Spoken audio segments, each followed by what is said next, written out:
చాలా హెవీ అయిపోయింది కవి ఫుడ్ అయితే. ఇప్పుడు వెళ్ళి పడుకుంటే నిద్ర పడుతుందో లేదో కూడా తెలియదు.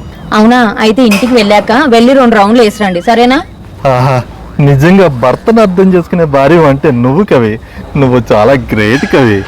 ఆహా, ఆ ఆలోచన ఎంత బాగుంది. నా పిల్ల ఎంతైనా గ్రేట్. నేను అదృష్టవంతుణ్ణి. ఏంటి ఇంత ఎమోషన్ అయిపోతున్నాడు? ఆయన మనకెందుకులే, పొగిడినప్పుడే పొగిడిచ్చేసుకోవాలి, లేకపోతే అసలు వీళ్ళు పోగడనే పోగడరు. రండి. కవి, నువ్వు దిగి ఇంట్లోకి వెళ్ళిపో, నేను బార్కి వెళ్ళేసి వస్తానే. ఇందాకేమో తిన్నది ఎక్కువైందని ఇప్పుడేమో బార్కి వెళ్తారా? నువ్వే కదా అక్కడ భోజనం ఎక్కువైంది అని చెప్పంటే వెళ్ళి 2 రౌండ్లు వేసి రండి అన్నావు. మళ్ళీ ఇప్పుడు అలా అంటావు. నేను చెప్పింది సందు చుట్టూ 2 రౌండ్లు వేస్తే తిన్నది అరిగి కొంచెం రిలీఫ్ అవుతారని.